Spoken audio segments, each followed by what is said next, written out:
बहुत ही सत्कारयोग समूह लैक्चर साहिबान ते प्यारे विद्यार्थियों, अज का जिहड़ा लैक्चर बहुत ही महत्वपूर्ण भारत की नहीं दुनिया की सब तो महत्वपूर्ण फसल चौल के बारे दसन का प्रयास करूँगा।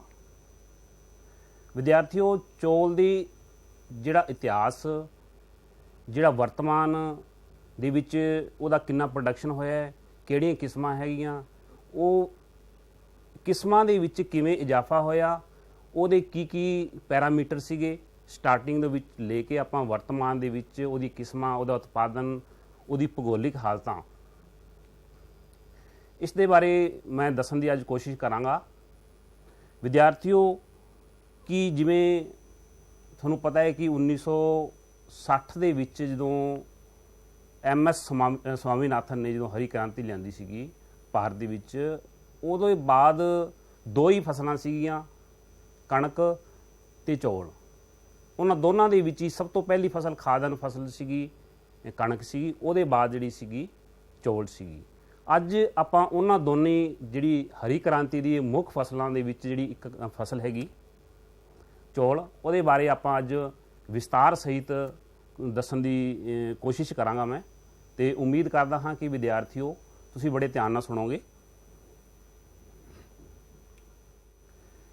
विद्यार्थियों, चौल जिहड़ी है ये संसार दी अते भारत दी सब तो महत्वपूर्ण एक खुराकी अन्न है, फसल है। चौल नूं वक्रे वक्रे खेतरां दे विच इस नूं पैडी भी कहते हैं, धान भी कहते हैं, जिहड़ी 130 मिलियन साल पहलां जंगली घाह दे वजों इस नूं जाणिया गया सीगा। ते एक विद्यार्थियों जदों फसल की गल करते हैं तो ये बारे आपां नूं ये पता होना चाहिए कि ये किस सीजन की फसल है। ये एक खरीफ की फसल है जिहड़ी की है कि मानसून सीजन जिन्हों आपां सौणी की फसल भी कहने हैं, सौणी की फसल दे विच आपां इस नूं बड़ी ही ध्यान नाल जदों सीजन वरखा आएगी, वरखा दे विच आपां इस नूं इहदी पनीरी लाउणे है। पनीरी लाउण तो बाद इस नूं जदों यह 10-15 दिनों की पनीरी हो जाती है, थोड़ा कुछ इंच तो वड्डे हो जाते पौधे, फिर इस नूं की ट्रांसप्लांट करते हैं। ट्रांसप्लांट दे विच एक सिक्खित मजदूर होने जरूरी है। विद्यार्थियों, इहदा बोटैनिकल नेम इहदा जिहड़ा सीगा ओरिजा सटिवा सीगा, एशियन राइस है। दूजा जिहड़ा जी दो किस्मां सीगियां इहदी, अफ्रीकन राइस है, ओरिजा ग्लेबरिमा है। फैमिली इहदा पोसिया तो ग्रेमिनी है। क्रोमोसोम इहदे 24 है।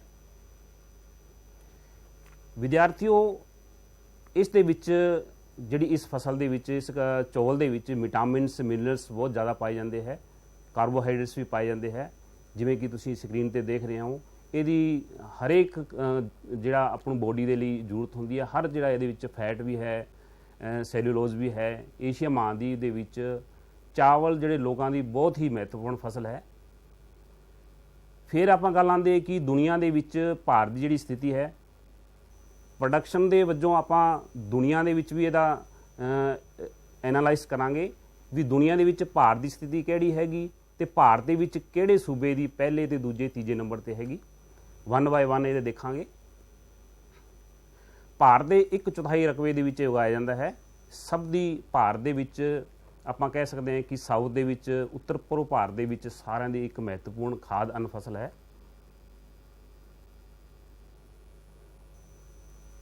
विद्यार्थियों, साउण की फसल होने के कारण जून दे विच इसकी पनीरी लाई जाती है। पनीरी लाउण तो बाद जदों पनीरी नूं ट्रांसप्लांट करते हैं, उहदे वास्ते बहुत ही सिक्खित मजदूरां की जरूरत होंदी है। समय समय के उत्ते इस नूं इहदी देखभाल करना भी बहुत जरूरी है। जून के मध्य दे विच इस नूं लगाउणा स्टार्ट करते हैं। ये खेतर वाइज इहदी वंड जिहड़ी है लाउण दी जिहड़ी वक्री वक्री है। इसकी कटाई विद्यार्थियों अक्टूबर महीने दे विच कीती जाती है। पनीरी लाउण तो बाद विद्यार्थियों हर चीज़ का ध्यान रखना पैंदा है कि वरखा जदों वरखा होवे, जिन खेतरां दे विच सिंचाई का प्रबंध नहीं है, जिथे वरखा हो जाती है उत्थे इस पनीरी नूं बड़े ही सावधानीपूर्वक लगाउणी जरूरी है, क्योंकि ये एक्सपर्ट मजदूरां दी होना बहुत जरूरी है। ये जेकर कोई एक्सपर्ट मजदूर नहीं है, अगर पौधे की जड़ बहुत ज़्यादा ਵੀਕ ਹੈਗੀ, ਪਤਲਾ ਛੋਟਾ ਪੌਦਾ ਹੈ, ਉਹਦੇ ਵਿੱਚ ਜੇ ਸਿੱਖਿਅਤ ਮਜ਼ਦੂਰ ਹੋਣਗੇ ਤਾਂ ਉਹ ਦੋ ਪੌਦੇ ਜਾਂ 3 ਪੌਦੇ ਲਾਉਣਗੇ, ਜਾਂ ਉਸ ਨੂੰ ਕੀ ਹੈ ਕਿ ਤਰੀਕੇ ਨਾਲ ਲਾਉਣਗੇ ਵੀ ਉਹ ਪੌਦਾ ਜਿਹੜਾ ਹੈ ਕਿ ਪਾਣੀ ਦੇ ਕਾਰਨ ਜਾਂ ਘੱਟ ਪਾਣੀ ਦੇ ਕਾਰਨ ਉੱਥੇ ਹੀ ਨਾ ਸੜ ਜੇ।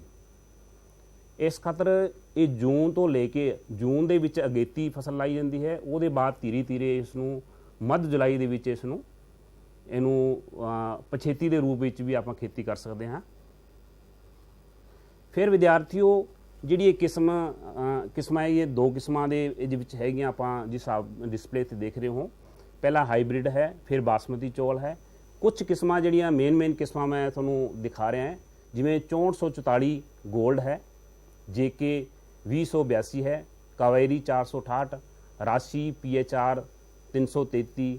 ਇਹ ਵਿਦਿਆਰਥੀਓ ਬਹੁਤ ਹੀ ਮਹੱਤਵਪੂਰਨ ਕਿਸਮਾਂ ਹੈਗੀਆਂ, ਹਾਈਬ੍ਰਿਡ ਹੈਗੀਆਂ ਜਿਹੜੀਆਂ। ਹਾਈਬ੍ਰਿਡ ਦਾ ਭਾਵ ਹੈ ਕਿ ਵਿਦਿਆਰਥੀਓ ਘੱਟ ਖੇਤਰ ਦੇ ਵਿੱਚ ਵੱਧ ਇਹਨੂੰ ਝਾੜ ਦੇਣ ਵਾਲੀ ਫਸਲਾਂ ਹੈਗੀਆਂ। ਇਹ ਜ਼ਿਆਦਾਤਰ ਜਿਹੜੇ ਕਿਸਾਨ ਹੈ, ਛੋਟੇ ਕਿਸਾਨ ਹੈ, ਛੋਟੇ ਕਿਸਾਨ ਤੋਂ ਭਾਵ ਹੈ ਕਿ ਜਿਹਦੇ ਕੋਲੇ ਜ਼ਮੀਨ ਘੱਟ ਹੈਗੀ, ਉਹ ਜ਼ਿਆਦਾਤਰ ਹਾਈਬ੍ਰਿਡ ਫਸਲਾਂ ਨੂੰ ਲਾਉਣਾ ਜਾਂ ਕਿਸਮਾਂ ਨੂੰ ਲਾਉਣਾ ਪਸੰਦ ਕਰਦਾ ਹੈ। ਫਿਰ ਵਿਦਿਆਰਥੀਓ ਨੈਕਸਟ ਆਉਂਦੀ ਹੈ ਕਿ ਬਾਸਮਤੀ ਚੌਲ। ਇਹਦੇ ਵਿੱਚ 1121 ਹੋ ਗਿਆ, 1509 ਹੋ ਗਿਆ, 1718, 1728, 1637 ਬਾਸਮਤੀ, 370 ਪੂਸਾ ਬਾਸਮਤੀ। ਵਿਦਿਆਰਥੀਓ ਇਹ ਜਿਹੜੀਆਂ ਤੁਹਾਨੂੰ ਦੇਖ ਰਹੇ ਹੋ, ਇਹ ਜਿਹੜੀ ਕਿਸਮਾਂ ਹੈਗੀਆਂ ਬਾਸਮਤੀ ਦੀਆਂ ਹੈ, ਇਸ ਦੀ ਭਾਰਤ ਦੇ ਵਿੱਚ ਤਾਂ ਮੰਗ ਹੈਗੀ, ਇਹਦੀ ਦੁਨੀਆ ਦੇ ਵਿੱਚ ਵੀ ਬਹੁਤ ਜ਼ਿਆਦਾ ਮੰਗ ਹੈਗੀ। ਬਿਜਾਈ ਜਿਹੜੀ ਹੈਗੀ, ਬਿਜਾਈ ਦੇ ਵਕਤ 4 ਕਿਲੋਗ੍ਰਾਮ ਬੀਜ ਜਿਹੜਾ ਪ੍ਰਤੀ 450 ਸਕੁਆਇਰ ਫਿਟ ਦੇ ਉੱਤੇ ਇਹ ਜਦੋਂ ਇਹਦੀ ਆਪਾਂ ਰੋਪਣ ਕਰਦੇ ਹਾਂ, ਕੀ ਨਾਮ ਇਹਦਾ, ਬਿਜਾਈ ਕਰਦੇ ਹਾਂ, ਇਹਦੀ ਰੋਪਣ ਤੋਂ ਪਹਿਲਾਂ ਜਦੋਂ ਆਪਾਂ ਪਨੀਰੀ ਲਾਉਣੇ ਆ, ਉਸ ਦੇ ਵਿੱਚ ਇਹ ਦੱਸਿਆ ਗਿਆ ਹੈ। ਘੱਟ ਸਿੰਚਾਈ ਵਾਲੇ ਖੇਤਰਾਂ ਦੇ ਵਿੱਚ ਵਿਦਿਆਰਥੀਓ ਇਹ ਡ੍ਰਿਪ ਸਿਸਟਮ ਵੀ ਆਪਾਂ ਕਰ ਸਕਦੇ ਹਾਂ, ਜਿੱਥੇ ਪਰਬਤੀ ਖੇਤਰ ਹੁੰਦਾ ਹੈ। ਜਿੱਥੇ ਪਰਬਤੀ ਖੇਤਰ ਦੇ ਵਿੱਚ ਵਿਦਿਆਰਥੀਓ ਜੇ ਵਰਖਾ ਨਾ ਹੋਏ, ਉੱਥੇ ਆਪਾਂ ਡ੍ਰਿਪ ਸਿਸਟਮ ਦੇ ਰਾਹੀਂ ਸਿੰਚਾਈ ਦਾ ਪ੍ਰਬੰਧ ਕਰਕੇ ਖੇਤੀ ਹੀ ਕਰ ਸਕਦੇ ਹਾਂ।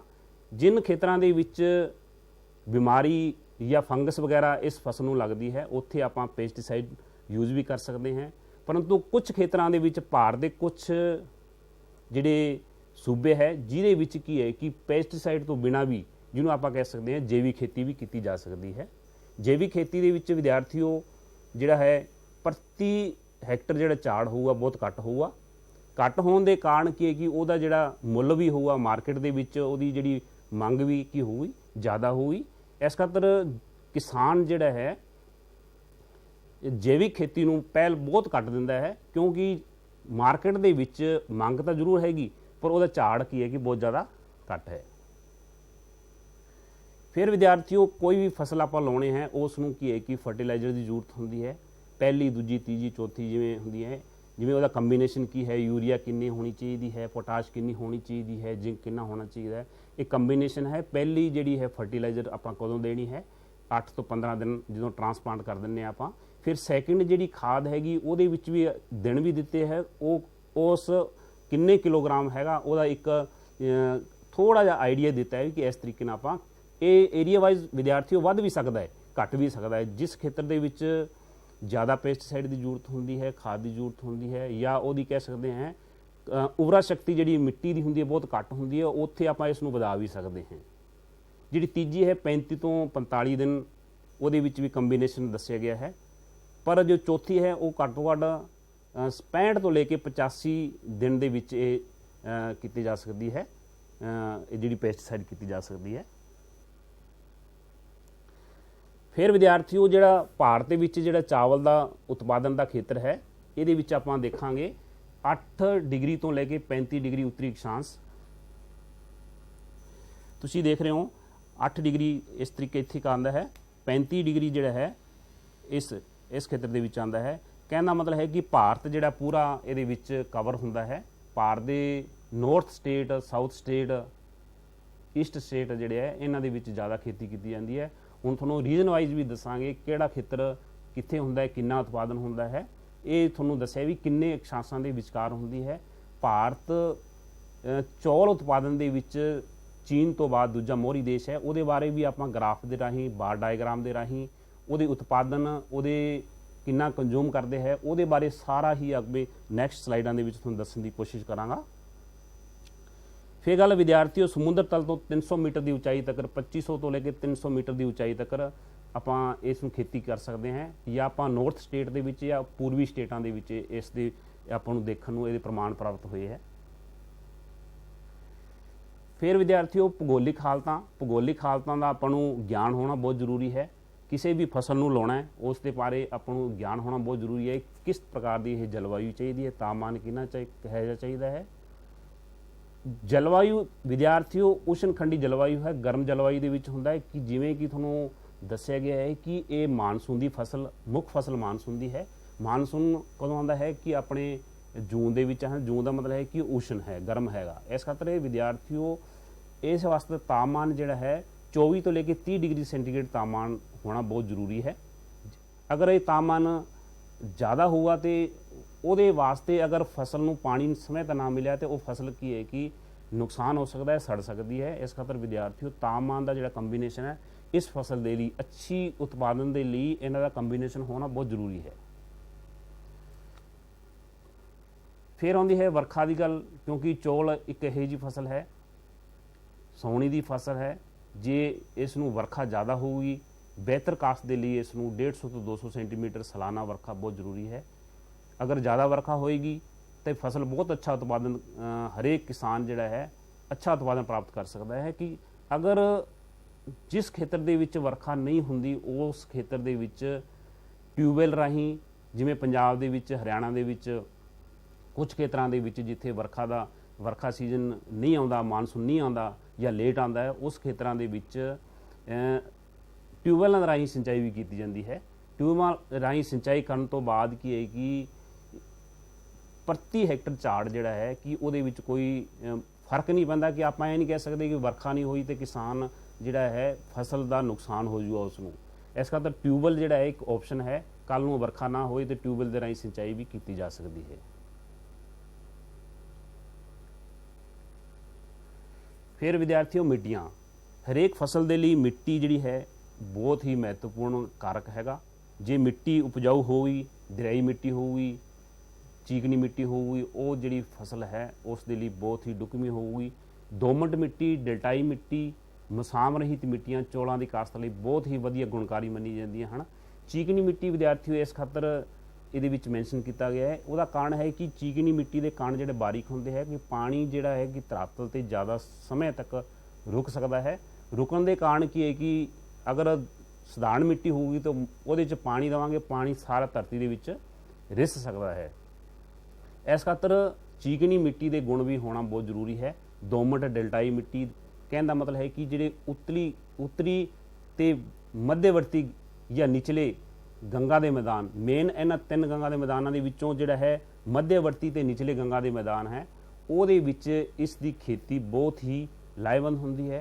तो यही स्टेट जिहड़ा इन्हां खेतरां दे विच गंगा के मैदानों के विच मध्यवर्ती गंगा के मैदानों के विच या कह सकते हैं कि आपां निचले गंगा के मैदानों के विच जिवें मध्य गंगा के मैदानों के विच उत्तर प्रदेश के आस पास के खेतर, उत्तर प्रदेश हो गया, उहदे आस पास के खेतर हो गया, जिवें पंजाब, हरियाणा, उत्तर प्रदेश, बिहार, ये जिहड़ी खेतर है मध्य प्रदेश, ये मध्यवर्ती जिहड़ी गंगा के मैदानों के विच है।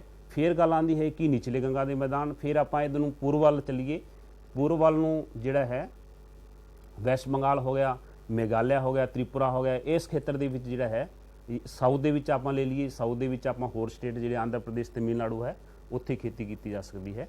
फिर विद्यार्थियों जिहड़े मजदूर है ਤੁਹਾਨੂੰ ਪਹਿਲਾਂ ਦੱਸਿਆ ਕਿ ਜਿਵੇਂ ਇਹਨਾਂ ਵਾਸਤੇ ਬੜੇ ਹੀ ਸਿੱਖਿਅਤ ਮਜ਼ਦੂਰਾਂ ਦੀ ਜ਼ਰੂਰਤ ਹੁੰਦੀ ਹੈ।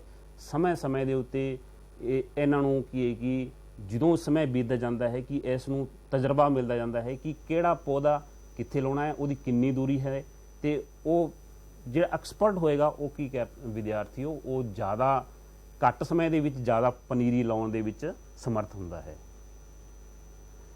ਹੁਣ ਤੁਸੀਂ ਦੇਖ ਰਹੇ ਹੋ ਪਿਕਚਰ ਦੇ ਵਿੱਚ ਦੇਖ ਰਹੇ ਹੋ ਵਿਦਿਆਰਥੀਓ, एक इस दे विच एक परिवार या एक कबीला इकट्ठा एक कोई प्रति हैक्टर के हिसाब नाल किसान तो की है कि पैसे की मांग करता है, लैंदा है। फिर वो की है कि फसल लाउण दे विच बड़ा ही समय के उत्ते फसल लाउंदा है। किसान ते इन्हां दा आपस विच तालमेल हुंदा है ते वो हर साल किसान नूं पता हुंदा है कि ये जिहड़ा परिवार है या कबीला है ਉਹ ਸਾਡੀ ਜਿਹੜੀ ਕਰੋਪ ਹੈ, ਫਸਲ ਹੈ ਰਾਈਸ ਨੂੰ, ਉਸ ਸਮੇਂ ਤੇ ਲਗਾਏਗਾ ਤੇ ਉਹ ਤਜਰਬੇਕਾਰ ਹੈ। ਇਹ ਚੀਜ਼ਾਂ ਨੂੰ ਇਹਨਾਂ ਦੇ ਆਪਸ ਵਿੱਚ ਤਾਲਮੇਲ ਹੁੰਦਾ ਹੈ ਕਿ ਇਹ ਸਵੇਰੇ ਇਹਨਾਂ ਦਾ ਇੱਕ ਮਿਸ਼ਨ ਹੁੰਦਾ ਹੈ। ਮਿਸ਼ਨ ਦਾ ਭਾਵ ਇਹ ਹੈ ਕਿ ਇਹ ਸਵੇਰੇ ਲੱਗਦੇ ਹੈ ਤੇ ਸ਼ਾਮ ਤੱਕ ਇਹਨਾਂ ਦਾ ਇੱਕ ਟਾਰਗੇਟ ਹੁੰਦਾ ਹੈ ਕਿ ਕਿੰਨੇ ਏਕੜ ਅਸੀਂ, ਇਹ ਡਿਪੈਂਡ ਕਰਦਾ ਹੈ ਇਹਨੇ ਪਰਿਵਾਰ ਦੇ ਮੈਂਬਰਾਂ ਦੇ ਉੱਤੇ ਵੀ ਅਸੀਂ ਇੰਨਾ ਏਰੀਆ ਕਵਰ ਕਰਨਾ ਹੈ।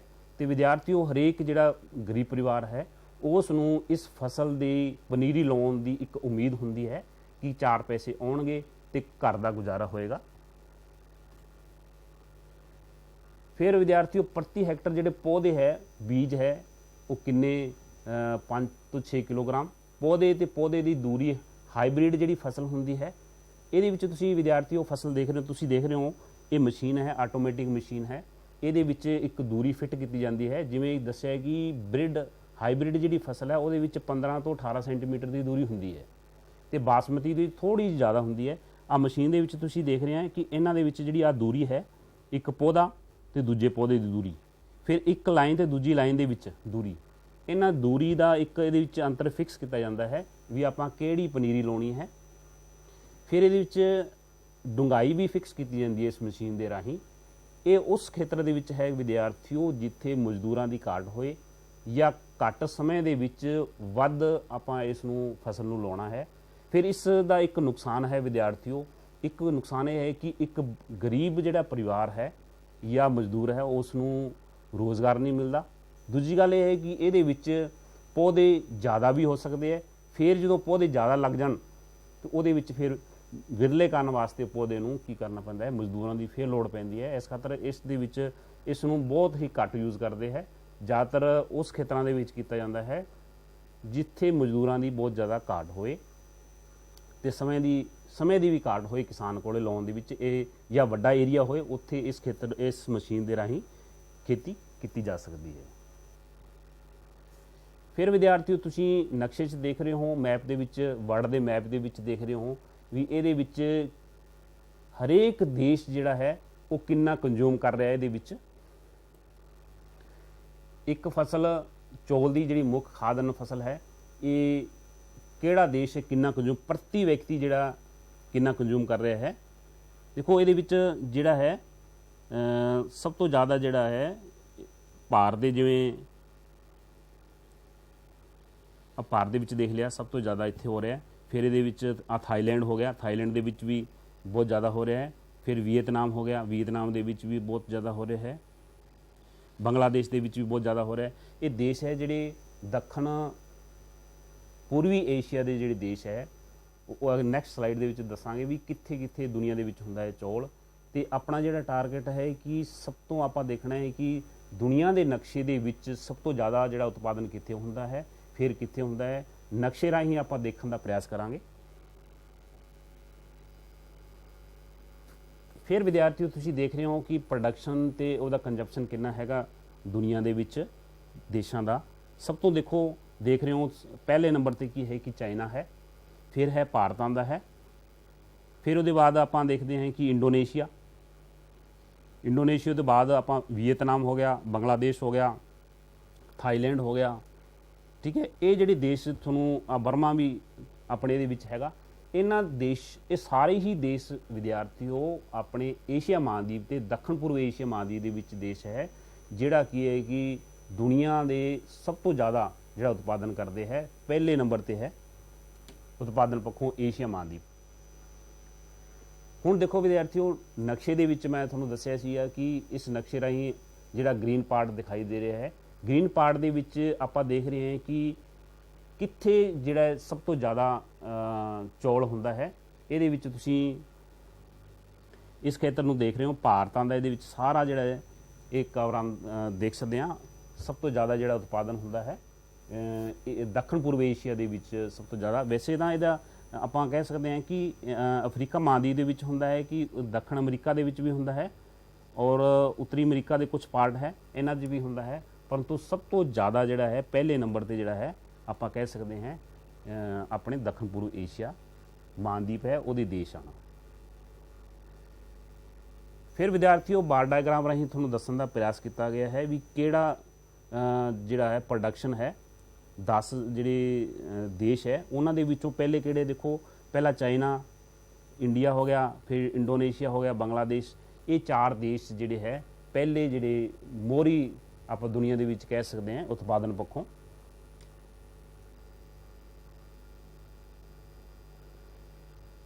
फिर सर्कल डायग्राम राही थोनों मैं दसन का एक प्रयास करता है विद्यार्थियों, इस राही आप एक अंदाज़ा ला सकते हैं भी किहड़ा देश या कह सकते हैं आप महाद्वीप जिहड़ा है वो सब तो ज़्यादा उत्पादन करता है। देखो 90% तो वध जिहड़ा है एशिया महाद्वीप जिहड़ा है चौल उत्पादन दे विच मोहरी है। फिर वो तो बाद जिहड़ा है दूजे देश है जिमें अमरीकन देश है या अफ्रीका, ओसनिया, यूरोप, ये बाकी बहुत घट है इन्हां दा कंट्रीब्यूशन है उत्पादन दे विचों। सब तो ज़्यादा जिहड़ा एशिया महाद्वीप जिहड़ा है वो एक्सपोर्ट करन दे विच दुनिया दे विच सब तो पहले नंबर ते है। ਉਹਦਾ भी थोनों मैं नक्शे राही दसन का प्रयास करांगा। ਇਹਦੀ ਵੰਡ विद्यार्थियों हिमालय खेत्र ਦੇ ਵਿੱਚ ਤੁਸੀਂ देख रहे हो। सब तो पहला देखो ਇਹਦੇ ਵਿੱਚ पहले नंबर ਤੇ वैस्ट बंगाल हो गया, फिर ਇਹਦੇ ਵਿੱਚ दूजे नंबर ਤੇ उत्तर प्रदेश हो गया उत्पादन पक्षों। नैक्सट आप स्लाइड ਦੇ ਵਿੱਚ एक एक स्टेट ਦੇ वर्णन करांगे, ਇਹਦੇ दसन का प्रयास करांगे भी किहड़ा उत्पादन क्यों है ਉਹਦਾ ਤੇ किन्ना हैगा उत्पादन। फिर विद्यार्थियों तीजा जिहड़ा सूबा हैगा पंजाब हैगा। 3 जिहड़े फिर चौथा आपां जिहड़ी अपनी स्लाइड के अनुसार या बुक दे जिहड़ी बुक अपनी पंजाब बोर्ड की बुक है उहदे अनुसार जिहड़ी 4 जिहड़े सूबे पहले नंबर ते है इन्हां दा तुहानूं हरेक विद्यार्थी नूं पता होना चाहिए है भी। सब तो पहलां देखो विद्यार्थियों आपां जिहड़े तुहानूं नॉर्थ प्लेन है जिहड़े उत्तरी भारत के मैदानां दे विच जिहड़े सूबे हैगे, पहला आपां इधरों ईस्ट तो चलांगे, ईस्ट तो वैस्ट बंगाल हो गया, फिर की हो गया कि इधरले पासे मध्य दे विच की हो गया कि उत्तर प्रदेश हो गया, फिर पंजाब नंबर आता है, फिर थले साउथ दे विच साउथ ईस्ट दे विच की हो गया अपने आंध्र प्रदेश। ये जिहड़े 4 सूबों के बारे आपां नूं हरेक विद्यार्थी नूं पता होना चाहिए। कल नूं फसल अपने पेपर दे विच आ जाती है तो घट्टो घट्ट तुसीं 4 जिहड़ी फसलां हैगियां उन्हां दे बारे तुसीं सॉरी 4 जिहड़ी स्टेट है पहले जिहड़े 4 स्टेट है उन्हां बारे तुहानूं पता होना बहुत जरूरी है। चौलों की काश्त लई प्रमुख खेत्र मध्य ते नीवें गंगा के मैदान है। देखो आ जिहड़ी है इस खेत्र के विच आह मध्य गंगा के मैदान कह सकते हैं, उपरी गंगा के मैदान है। आ जिहड़ा खेत्र है ये जिहड़ा निचले गंगा के मैदान है जिथे गंगा अपने बे ऑफ बंगाल च गिरती है।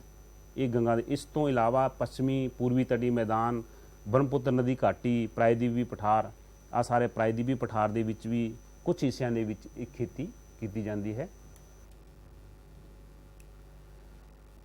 इस नक्शे राही आपां दस सकते हैं कि हरी क्रांति तो बाद पंजाब दे विच जिहड़ा है कि सब तो ज़्यादा जिहड़ा चौल दे विच प्रति हैक्टर झाड़ जिहड़ा होया सीगा उहदे विच विद्यार्थियों सब तो पहला जिहड़ा उत्पादन जिहड़ा सीगा प्रति हैक्टर हाईब्रिड का मतलब है कि आपां कोई भी फसल है जी लाइए या बीज लईए जिहड़ा कि एक घट खेतर दे विच वध उत्पादन देवे। वध उत्पादन छोटा किसान जिहड़ा है कि वो उसनूं बहुत ज़्यादा इहनूं फायदा हुंदा है। उहदे विच की है कि जिहड़े स्टेट आए सीगे पश्चिम बंगाल पहले नंबर ते, फिर उत्तर प्रदेश, पंजाब, फिर आंध्र प्रदेश, 4 राज ये 4 जिहड़े स्टेट है विद्यार्थियों एक कुल उत्पादन का दुनिया नहीं सॉरी भारत दे विच कुल उत्पादन का 50% जिहड़ा है ये कल्ले 4 सूबे है ये मोहरी है। तो इन्हां दा जिहड़ा चौल है वो दुनिया दे विच भी एक्सपोर्ट होंदा है इन्हां स्टेटां दा, यानी कि भारत दे विच जिन्ने भी चौल होंदा है कि अज दी जिहड़ी कंडीशन है कि चौल दी जिहड़ी है दुनिया विच बहुत ज़्यादा मंग हैगी भारती चौल दी, बासमती चौल दी जिन्होंने कह सकते हैं आपां। फिर जिहड़ा पहला सूबा उहदे विच देखो सब तो वड्डा पहला 2016 दे विच 15.75 मिलियन टन का जिहड़ा उत्पादन होया सीगा। प्रति हैक्टर उत्पादन जिहड़ा 2600 किलोग्राम होया सी। इहदी 3 किस्मां हैगियां। किस्मां दे बारे विद्यार्थियों ज़्यादातर पूछा जाता है भी जिहड़ी किस्म है कितनियां किस्मां है कि सब तो ज़्यादा किस्म जिहड़ी है राइस की जिहड़ी है किहड़ी किस्म अपने खेतों के विच किसान लाउण नूं पसंद करता है। तो ये विच सब तो जिहड़ा महत्वपूर्ण फसल है जिहड़ी चौल उहदे विच जिहड़ी महत्वपूर्ण सब तो ज़्यादा जिहड़ी अमन फसल है किस्म हैगी वो 78% हिस्सा जिहड़ा है इहदे विच ये लाउंदा है। तो इहदे विच जिहड़े होर जिहड़े इहदा नाम तो जिहड़ी लाई जाती है जिवें माली, असाम दे विच इसे नूं माली कहंदे है, ਤੇ ਸਰਗੜ ਸਰਰਾੜ ਉੜੀਸਾ ਦੇ ਵਿੱਚ ਹੈ, ਅਗਾਹਨੀ ਹੈ ਬਿਹਾਰ ਦੇ ਵਿੱਚ ਹੈ, ਉੱਤਰ ਪ੍ਰਦੇਸ਼ ਸਰਾਵਾ। ਇਹ ਜਿਹੜੇ ਸਟੇਟਾਂ ਦੇ ਵਿੱਚ ਇਹਦਾ ਨਾਮ ਵੱਖਰਾ ਵੱਖਰਾ, ਇਸ ਅਮਨ ਨੂੰ ਹੀ ਕਹਿੰਦੇ ਆ। ਪਰ ਅਮਨ ਜਿਹੜਾ ਸ਼ਬਦ ਹੈ, ਇਹ ਜਿਹੜੀ ਫਸਲ ਹੈ ਇਹ ਜ਼ਿਆਦਾਤਰ ਵੈਸਟ ਬੰਗਾਲ ਦੇ ਵਿੱਚ ਹੀ ਇਹਦਾ ਨਾਮ ਪੁਕਾਰਿਆ ਜਾਂਦਾ ਹੈ। ਫਿਰ ਵਿਦਿਆਰਥੀਓ ਨੈਕਸਟ ਜਿਹੜੀ ਹੈ ਓਸ ਹੈ। ਓਸ ਇੱਕ ਪਤਝੜ ਰੁੱਤ ਦੀ ਫਸਲ ਹੈਗੀ, ਘੱਟ ਖੇਤਰ ਦੇ ਵਿੱਚ ਖੇਤੀ ਕੀਤੀ ਜਾਂਦੀ ਹੈ। ਪੱਛਮੀ ਬੰਗਾਲ, ਆਂਧਰ ਪ੍ਰਦੇਸ਼, ਅਸਾਮ, ਉੜੀਸਾ ਦੇ ਵਿੱਚ ਇਹ ਖੇਤੀ ਕੀਤੀ ਜਾਂਦੀ ਹੈ। ਫਿਰ ਤੀਜੀ ਜਿਹੜੀ ਇਹਦੀ ਕਿਸਮ ਹੈ, ਜਿਹੜੀ ਵੈਸਟ ਬੰਗਾਲ ਦੇ ਵਿੱਚ 3 ਕਿਸਮਾਂ ਲਾਈ ਜਾਂਦੀਆਂ ਹੈ। ਬਸੰਤ ਰੁੱਤ ਦੀ ਫਸਲ ਜਿਹੜੀ ਬੋਰੋ, ਇਹਨੂੰ ਬੋਡੋ ਵੀ ਕਹਿੰਦੇ ਹੈ, ਬੰਗਾਲੀ ਸ਼ਬਦ ਹੈ ਜਿਹਦਾ ਸੰਸਕ੍ਰਿਤ ਭਾਸ਼ਾ ਵਿੱਚ ਇਹਦਾ ਅਰਥ ਜਿਹੜਾ ਹੈ ਬਰੋਡ ਹੈ, BOROD। ਠੀਕ ਹੈ। ਇਹ ਜਿਹੜਾ ਸਾਉਣੀ ਦੀ ਫਸਲ ਕਟਾਈ ਤੋਂ ਬਾਅਦ ਇਸ ਨੂੰ ਲਾਇਆ ਜਾਂਦਾ ਹੈ ਜਦੋਂ ਪਤਝੜ ਦਾ ਸੀਜ਼ਨ ਹੁੰਦਾ ਹੈ। ਨੀਵੇਂ ਇਲਾਕਿਆਂ ਵਿੱਚ ਪਾਣੀ ਦੇ ਸਟੋਰ ਦੇ ਕਰਨ ਤੋਂ ਬਾਅਦ ਇਹ ਖੇਤੀ ਲਗਾਈ ਜਾਣ ਵਾਲੀ ਖਾਸ ਕਿਸਮ ਹੈ। ਇਹ ਵਿਦਿਆਰਥੀਓ ਨੋਟ ਕਰ ਲੈਣਾ। ਇਸ ਦੇ ਮੁੱਖ ਉਤਪਾਦਕ ਕਿਸੇ ਵੀ ਸੂਬੇ ਦੇ ਵਿਦਿਆਰਥੀਓ ਜਿਹੜੇ ਉਤਪਾਦਕ ਖੇਤਰਾਂ ਦਾ ਥੱਲੇ ਵਰਣਨ ਕੀਤਾ ਗਿਆ ਹੈ, ਦੱਸਿਆ ਗਿਆ ਹੈ, ਇਹਦੇ ਵਿੱਚੋਂ ਘੱਟੋ ਘੱਟ ਤੁਹਾਨੂੰ 4-5 ਨਾਮ ਤੁਹਾਨੂੰ ਯਾਦ ਹੋਣੇ ਚਾਹੀਦੇ। ਸਾਰੇ ਯਾਦ ਹੋਣ ਤਾਂ ਹੋਰ ਵਧੀਆ ਹੈ। ਅਗਰ ਤੁਹਾਨੂੰ 5-7 ਨਾਮ ਹਰੇਕ ਦੇ ਪਹਿਲੇ ਜਿਹੜੇ 4 ਸੂਬਿਆਂ ਦੇ ਵਿੱਚ ਹੋਵੇ ਤਾਂ ਬਹੁਤ ਹੀ ਅੱਛੇ ਨੰਬਰ ਪ੍ਰਾਪਤ ਕਰ ਸਕਦੇ ਹੋ। ਮਿਦਨਾਪੁਰ, ਬਾਂਕੂੜਾ, ਬਰਧਮਾਨ, ਬੀਰਭੂਮੀ, ਇਹ ਵਿਦਿਆਰਥੀ ਬਹੁਤ ਹੀ ਮਹੱਤਵਪੂਰਨ ਉਤਪਾਦਕ ਖੇਤਰ ਹੈ ਵੈਸਟ ਬੰਗਾਲ ਦੀ। ਫਿਰ ਦੂਜਾ ਸੂਬਾ ਵਿਦਿਆਰਥੀਓ ਵੱਡਾ ਉਤਪਾਦਕ ਸਟੇਟ ਹੈ। 2016 ਦੇ ਵਿੱਚ 12.5 ਮਿਲੀਅਨ ਟਨ ਦਾ ਉਤਪਾਦਨ ਹੋਇਆ ਸੀ। ਇਹਦੇ ਵਿੱਚ ਗੋਰਖਪੁਰ, ਦੇਵਰੀਆ, ਗੋਂਡਾ, ਵਾਰਾਣਸੀ, ਇਹਦੇ ਵਿੱਚ ਨਕਸ਼ੇ ਦੇ ਵਿੱਚ ਤੁਸੀਂ ਲੋਕੇਸ਼ਨ ਦੇ ਸਕਦੇ ਹੋ। ਇੱਕ ਵਿਦਿਆਰਥੀ ਹੋਰ ਤੁਹਾਨੂੰ ਮੈਂ ਦੱਸਣ ਦਾ ਗੁਜ਼ਾਰਿਸ਼ ਕਰਾਂਗਾ ਕਿ ਹਰੇਕ ਵਿਦਿਆਰਥੀ ਨੂੰ ਸਟੇਟ ਦੀ ਲੋਕੇਸ਼ਨ ਪਤਾ ਹੋਣਾ ਜ਼ਰੂਰੀ ਹੈ। ਅਦਰਵਾਈਜ਼ ਤੁਸੀਂ ਯਾਦ ਕਰ ਲਓਗੇ, ਤੁਹਾਨੂੰ ਪਤਾ ਨਹੀਂ ਲੱਗਣਾ ਕਿ ਸਟੇਟ ਦਾ ਲੋਕੇਸ਼ਨ ਕਿੱਥੇ ਹੈ। ਇਸ ਖਾਤਰ ਲੋਕੇਸ਼ਨ ਦਿਖਾਉਣ ਦਾ ਮੈਂ ਪ੍ਰਯਾਸ ਕੀਤਾ ਹੈ ਕਿ ਹਰੇਕ ਸਟੇਟ ਹੈ ਜਿਹੜਾ ਉਹਦੀ ਭਾਰਤ ਦੇ ਨਕਸ਼ੇ ਵਿੱਚ ਲੋਕੇਸ਼ਨ ਕਿੱਥੇ ਹੈ। ਇਸ ਖਾਤਰ ਇਸ ਦਾ ਖਾਸ ਕਰਕੇ ਧਿਆਨ ਰੱਖਣਾ ਵਿਦਿਆਰਥੀਓ।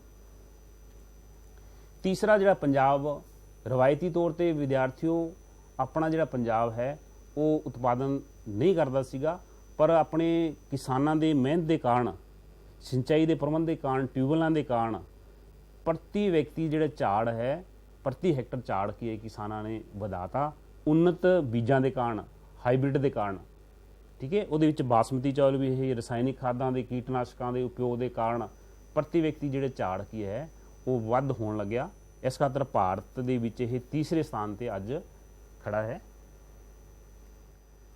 ਚੌਲਾਂ ਦੀ ਪ੍ਰਤੀ ਹੈਕਟਰ ਝਾੜ ਜਿਹੜਾ ਪੂਰੇ ਦੇਸ਼ ਵਿੱਚ ਸਭ ਤੋਂ ਵੱਧ ਹੈਗਾ, ਇਹ ਬਹੁਤ ਇੰਪੋਰਟੈਂਟ ਹੈ। 35 ਕੁਇੰਟਲ ਪ੍ਰਤੀ ਹੈਕਟਰ ਹੈ। ਵਿਦਿਆਰਥੀਓ ਇਸ ਨੂੰ ਤੁਸੀਂ ਨੋਟ ਕਰ ਲੈਣਾ ਕਿ ਇਹ ਕਈ ਵਾਰ ਕੁਐਸਚਨ ਆ ਜਾਂਦਾ ਹੈ ਪ੍ਰਤੀ ਹੈਕਟਰ ਝਾੜ ਜਿਹੜਾ ਕਿਹੜੇ ਸੂਬੇ ਦੇ ਵਿੱਚ ਹੈ। ਫਿਰ ਇਹਦੇ ਵਿੱਚ ਔਸਤਨ ਕਿੰਨਾ, ਭਾਰਤ ਵਿੱਚ ਔਸਤਨ 2.8% ਵਾਧੇ ਦੀ ਕੀਤੇ, 12% ਵੱਧ ਦਰਜ ਕੀਤੀ ਗਈ ਹੈ। 16 ਦੇ ਵਿੱਚ 11.12। ਅੱਜ ਵਰਤਮਾਨ ਆਪਾਂ ਥੋੜ੍ਹਾ ਜਿਹਾ ਪਿਛਲੇ 19 ਦੇ ਵਿੱਚ ਗੱਲ ਕਰੀਏ ਤਾਂ 12 ਤੋਂ ਪਲੱਸ ਹੋ ਗਿਆ ਹੈ। ਠੀਕ ਹੈ। ਇਸ ਖਾਤਰ ਇਸ ਨੂੰ ਨੋਟ ਕਰ ਲੈਣਾ। ਕੋਈ ਵੀ ਉਤਪਾਦਨ ਹੈ, ਉਤਪਾਦਨ ਤੁਹਾਨੂੰ ਪਤਾ ਹੋਣਾ ਚਾਹੀਦਾ ਹੈ ਕਿ ਕਿਹੜਾ ਉਤਪਾਦਨ, ਕਿੰਨਾ ਉਤਪਾਦਨ ਜਿਹੜਾ ਹੈ ਵਧਿਆ ਹੈ। ਇਹਦੇ ਵਿੱਚ ਤੁਹਾਨੂੰ ਆਮ ਵਿਦਿਆਰਥੀ ਤੋਂ ਤੁਹਾਨੂੰ ਐਕਸਟਰਾ ਨੰਬਰ ਮਿਲਣਗੇ ਅਗਰ ਕਿਸੇ ਵਿਦਿਆਰਥੀ ਨੇ ਉਤਪਾਦਨ ਪ੍ਰਤੀ ਹੈਕਟਰ ਲਿਖਿਆ ਤਾਂ। ਇਸ ਦੇ ਵਿੱਚ ਜਿਹੜੇ ਮੁੱਖ ਪੰਜਾਬ ਦੇ ਵਿੱਚ ਫਤਿਹਗੜ੍ਹ ਸਾਹਿਬ ਹੈਗਾ 3707 ਕਿਲੋਗ੍ਰਾਮ, ਫਿਰ ਸੰਗਰੂਰ ਹੈ, ਲੁਧਿਆਣਾ, ਇਹ 3 ਜਿਹੜੇ ਜ਼ਿਲ੍ਹੇ ਹੈ ਇਹ ਮੋਹਰੀ ਹੈ। ਉਹ ਤੋਂ ਬਾਅਦ ਹੋਰ ਜਿਹੜੇ ਨਕਸ਼ੇ ਦੇ ਵਿੱਚ ਤੁਹਾਨੂੰ ਜਾਂ ਲਿਖੇ ਹੋਏ ਦਿਖਾ ਰਹੇ ਹੈ ਇਹ ਵੀ ਮੋਹਰੀ ਹੈ।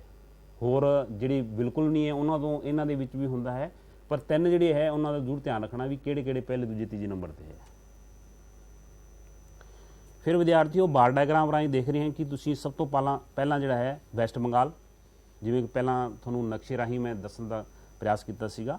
ਫਿਰ ਉੱਤਰ ਪ੍ਰਦੇਸ਼ ਹੈ 12.5, ਫਿਰ ਪੰਜਾਬ ਹੋ ਗਿਆ 11.82, ਫਿਰ ਆਂਧਰ ਪ੍ਰਦੇਸ਼ ਹੋ ਗਿਆ 7.49, ਫਿਰ ਤਮਿਲਨਾਡੂ ਹੋ ਗਿਆ 7.98। ਇਹਨਾਂ ਦੇ ਵਿੱਚ ਵਿਦਿਆਰਥੀਓ ਆਂਧਰ ਪ੍ਰਦੇਸ਼ ਅਤੇ ਤਮਿਲਨਾਡੂ ਵਿੱਚ ਹਮੇਸ਼ਾ ਕੰਪੀਟੀਸ਼ਨ ਰਹਿੰਦਾ ਹੈ। ਕਿਤੇ ਤਮਿਲਨਾਡੂ ਪਹਿਲੇ, ਤੀਜੇ, ਚੌਥੇ 'ਤੇ ਆ ਜਾਂਦਾ ਹੈ, ਕਿਤੇ ਆਂਧਰ ਪ੍ਰਦੇਸ਼ ਆ ਜਾਂਦਾ ਹੈ, ਕਿਉਂਕਿ ਇਹਨਾਂ ਦੇ ਵਿੱਚ ਕੰਪੀਟੀਸ਼ਨ ਚੱਲਦਾ ਰਹਿੰਦਾ ਹੈ। ਇਹਦੇ ਵਿੱਚ ਪਹਿਲੇ ਜਿਹੜੇ ਤੁਸੀਂ 3 ਸਟੇਟ, ਚੌਥੇ ਅਤੇ ਤੀਜੇ ਦੇ ਵਿੱਚ ਤੁਸੀਂ कोई भी लिख सकते हो, क्योंकि ये अपनी बुक के अनुसार तुसीं आपां आंध्र प्रदेश तुसीं कर सकते हो। आंध्र प्रदेश चौथा वड्डा उत्पादक राज, जिमें कि 7.49 मिलियन टन होंदा है। इहदे विच जिहड़े कृष्णा गोदावरी दी जे तटवर्ती खेत्र है, पूर्वी गोदावरी, पश्चिमी गोदावरी, कृष्णा, गंटूर, विशाखापट्टनम, ये कई नाम है। ये बड़ा ही इसनूं ध्यान नाल तुसीं याद करना। नैक्सट तुहानूं ये नक्शे 'च भी दिखाने हैं। इहदी लोकेशन देखो नक्शे दे विच, भारत दी स्टेट आंध्र प्रदेश दी। फिर इहदे विच गोदावरी, कृष्णा, कावेरी, ये जिहड़ी तटवर्ती खेत्र है, इन्हां दे विच की सब तो ज़्यादा चौल हुंदा है। फिर पंजवां वड्डा उत्पादक जिहड़ा राज है 2016 ਦੇ ਵਿੱਚ 7.98 ਮਿਲੀਅਨ ਟਨ ਉਤਪਾਦਨ ਹੋਇਆ ਸੀਗਾ। ਇਹਦੇ ਵਿੱਚ ਕਾਵੇਰੀ ਡੈਲਟਾ ਹੀ। ਇੱਕ ਵਿਦਿਆਰਥੀ ਇਹ ਵੀ ਧਿਆਨ ਰੱਖਣਾ ਕਿ ਕੋਈ ਵੀ ਨਦੀ ਹੈ ਉਹਦੀ ਲੋਕੇਸ਼ਨ ਦੇਖ ਲੈਣਾ ਵੀ ਕਿਹੜੇ ਸੂਬੇ ਦੇ ਵਿੱਚ ਵਹਿੰਦੀ ਹੈ। ਅੱਧਾ ਕੁਐਸਚਨ ਥੋੜਾ ਵੈਸੇ ਹੀ ਯਾਦ ਹੋ ਜਾਊਗਾ, ਕਿਉਂਕਿ ਫਿਜ਼ੀਕਲ ਦੇ ਵਿੱਚ ਤੁਸੀਂ 11ਵੀਂ 'ਚ ਪੜ੍ਹ ਕੇ ਆਏ ਹੋ ਕਿ ਕਿਹੜੀ ਨਦੀ ਕਿੱਥੇ ਵਹਿੰਦੀ ਹੈ, ਜਾਂ ਇੱਕ ਜਨਰਲ ਚੀਜ਼ ਵੀ ਹੈ, ਇਹਦੇ ਬਾਰੇ ਤੁਹਾਨੂੰ ਆਮ ਇੱਕ ਗਿਆਨ ਦੇ ਬਾਰੇ ਪਤਾ ਹੋਣਾ ਚਾਹੀਦਾ ਹੈ कि कावेरी नदी जो डेल्टाई खेत्रों के विच ये सब तो ज़्यादा की होंदा है, चौल होंदा है। ये तुसीं इहदी लोकेशन देख सकते हो, तमिलनाडु की लोकेशन। फिर तमिलनाडु के विच जिथे जिथे होंदा है, देखो कृष्ण नराज सागर हो गया, मैसूर हो गया, कंबीनी हो गया, कावेरी, इरोडे, ये जिहड़े खेत्र है इन्हां तुसीं याद कर सकते हो। छेवां वड्डा उत्पादक राज विद्यार्थियों छत्तीसगढ़ है। छत्तीसगढ़ की लोकेशन तुसीं नक्शे देख रहे हो। किसी भी सूबे दे विच याद करन तो पहला ये जरूरी है कि उहदी लोकेशन कित्थे है, किन्ना उत्पादन कर रहा है, फिर उहदी किहड़े किहड़े खेत्र है। 3-4 चीज़ां ये हरेक विद्यार्थी नूं मेन पॉइंट थोड़े याद होने चाहिए है। उहदे बाद तुसीं उहदी डिटेल लिख सकते हो। ਇਹਦੇ ਵਿੱਚ ਰਾਏਪੁਰ ਹੋ ਗਿਆ, ਰਾਏਗढ़ ਹੋ ਗਿਆ, ਬਿਲਾਸਪੁਰ, ਦੁਰਗ, ਬਸਤਰ, ਕੁਛ ਜ਼ਿਲ੍ਹੇ ਜਿਹੜੇ ਹੈ ਇਹ ਤੁਸੀਂ ਯਾਦ ਕਰ ਸਕਦੇ ਹੋ ਜਿਹੜੇ ਮੋਹਰੀ ਹਨ।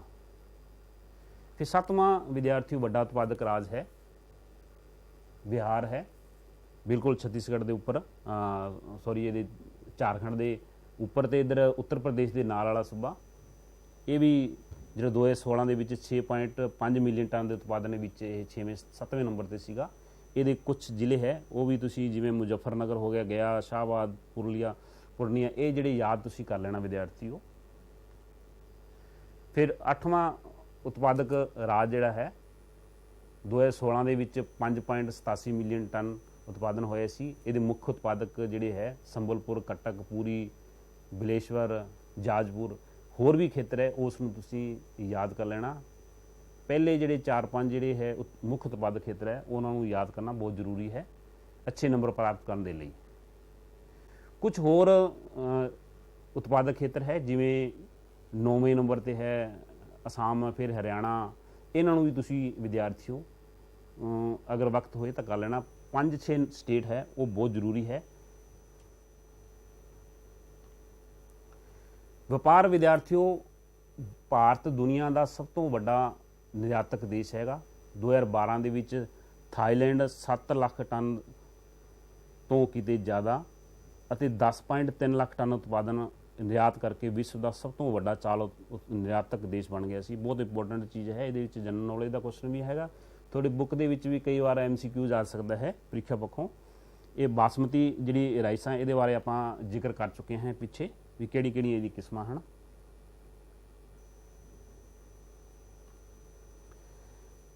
फिर विद्यार्थियों ਜਿਹੜੇ एक्सपोर्ट देश है, निर्यातक देश है, ਕਿਹੜੇ ਕਿਹੜੇ ਹੈ ਇਹਦੇ ਵਿੱਚੋਂ। ਸਭ ਤੋਂ ਪਹਿਲਾਂ ਜ਼ਿਆਦਾ ਜਿਹੜਾ ਇੰਡੀਆ ਹੈਗਾ, ਫਿਰ ਥਾਈਲੈਂਡ ਹੈਗਾ। ਸਾਰੇ ਹੀ ਲਗਭਗ USA ਨੂੰ ਛੱਡ ਕੇ, ਇਕੱਲੇ USA ਨੂੰ ਛੱਡ ਕੇ ਬਾਕੀ ਜਿਹੜੇ 4 ਹੈਗੇ, ਪਹਿਲੇ 4 ਜਿਵੇਂ ਇੰਡੀਆ ਹੋ ਗਿਆ, ਥਾਈਲੈਂਡ, ਵੀਅਤਨਾਮ, ਪਾਕਿਸਤਾਨ, ਇਹ 4 ਜਿਹੜੇ ਦੇਸ਼ ਹੈ ਵਿਦਿਆਰਥੀਓ ਇਹ ਦੁਨੀਆ ਦੇ ਵਿੱਚ ਸਭ ਤੋਂ ਮੋਹਰੀ ਹਨ। ਹੁਣ ਵਿਦਿਆਰਥੀਓ ਕੁਐਸਚਨ ਮੈਂ ਤੁਹਾਨੂੰ ਇਹ ਦੱਸਣਾ ਹੈ ਕਿ ਇਹਦੇ ਵਿੱਚੋਂ ਕੁਐਸਚਨ ਬਣ ਕੇ ਆਉਣਗੇ, ਤੁਹਾਡੇ ਪੈਸ ਤੋਂ ਸੰਬੰਧਿਤ ਕੁਐਸਚਨ ਆਉਣਗੇ। ਥੋੜ੍ਹਾ ਜਿਹਾ ਮੈਂ ਦੱਸਣ ਦਾ ਇਹ ਕੋਸ਼ਿਸ਼ ਕਰਾਂਗਾ ਤੁਹਾਨੂੰ ਕਿ ਜਿਵੇਂ ਚੌਲਾਂ ਦੀ ਕਾਸ਼ਤ ਲਈ ਹੇਠ ਲਿਖਿਆਂ ਵਿੱਚੋਂ ਕਿਹੜਾ ਬਿਆਨ ਸਹੀ ਹੈ, ਇਹਨਾਂ 'ਚ ਪੜ੍ਹ ਕੇ ਤੁਸੀਂ ਉੱਤਰ ਦੇਣਾ ਹੈ ਵੀ ਕਿਹੜਾ ਹੈ ਇਹ। ਠੀਕ ਹੈ, ਅੰਡਰਸਟੈਂਡਿੰਗ ਬੇਸ 'ਤੇ ਤੁਸੀਂ ਕੁਐਸਚਨ ਇਸ ਨੂੰ ਕਰ ਸਕਦੇ ਹੋ। ਫਿਰ ਦੂਜਾ ਵੀ ਕੁਐਸਚਨ ਦੇਖੋ, ਇਹਦੇ ਵਿੱਚ ਹੇਠ ਲਿਖੇ ਵਿੱਚ ਕਥਨਾਂ ਵਿੱਚ ਵਿਚਾਰ ਕਰੋ। ਭਾਰਤ ਵਿੱਚ ਬਾਸਮਤੀ ਚਾਵਲ ਦੁਨੀਆ ਦਾ ਸਭ ਤੋਂ ਵੱਡਾ ਉਤਪਾਦਨ ਨਿਰਯਾਤਕ ਹੈ। ਠੀਕ ਹੈ, ਕਿਉਂ ਹੈ, ਇਹਦੇ ਵਿੱਚ ਕਾਰਨ ਦੱਸੇ ਗਿਆ, ਕਿਹੜਾ ਸਹੀ ਹੈ, ਇਹ ਤੁਸੀਂ ਆਪਦੀ ਅੰਡਰਸਟੈਂਡਿੰਗ ਬੇਸ ਤੇ ਕੁਐਸਚਨ ਕਰਨਾ ਹੈ। ਇਹਦੇ ਵਿੱਚ ਵੀ ਤੁਸੀਂ ਪਿੱਛੇ ਕੁਐਸਚਨ ਜਿਹੜਾ ਆਪਾਂ ਪਿੱਛੇ ਡਿਟੇਲ ਪੜ੍ਹੀ ਹੈ ਉਦੋਂ ਤੁਸੀਂ ਕਰ ਸਕਦੇ ਹੋ। ਫਿਰ ਇਹਦੇ 'ਚ ਚਾਵਲ ਵਿਗਿਆਨਿਕ ਨਾਮ ਕੀ ਹੈ, ਇਹ ਥੋੜਾ ਨੌਲੇਜ ਬੇਸ ਤੇ ਹੈ ਵੀ ਕਿਹੜਾ ਹੈ। ਓਰੀਜਾ ਸਟੀਵਾ ਜਿਵੇਂ ਪਹਿਲਾਂ ਆਪਾਂ ਪੜ੍ਹਿਆ ਸੀਗਾ। ਫਿਰ SRI ਸਿਸਟਮ ਪ੍ਰਣਾਲੀ ਵਿਕਸਿਤ ਕੀਤੀ ਕਿਹਨੇ ਕੀਤੀ ਸੀ, HRD ਲੋਨੀ ਨੇ ਕੀਤੀ ਸੀਗੀ। ਇਹ ਵਿਦਿਆਰਥੀਓ ਤੁਸੀਂ ਹਰੇਕ ਕੁਐਸਚਨ ਨੂੰ ਤੁਸੀਂ ਇਹ ਦੇਖਣਾ ਹੈ ਕਿ ਇਹ ਕਿਸ ਬੇਸ ਦਾ ਕੁਐਸਚਨ ਹੈਗਾ, ਤੇ ਹਰੇਕ ਕੁਐਸਚਨ ਨੂੰ ਤੁਸੀਂ ਬੜੀ ਧਿਆਨ ਨਾਲ ਇਹਨੂੰ ਉਸਨੂੰ ਦੇਖਣਾ ਹੈ, ਉਹਦੀ ਸਿਲੈਕਸ਼ਨ ਕਰਨੀ ਹੈ। ਤੇ ਉਮੀਦ ਕਰਦਾ ਹਾਂ ਕਿ ਅੱਜ ਦਾ ਵਿਦਿਆਰਥੀਓ ਤੁਹਾਨੂੰ ਲੈਕਚਰ ਪਸੰਦ ਆਇਆ ਹੋਊਗਾ। ਤੇ ਬਹੁਤ ਬਹੁਤ ਧੰਨਵਾਦ, ਥੈਂਕ ਯੂ।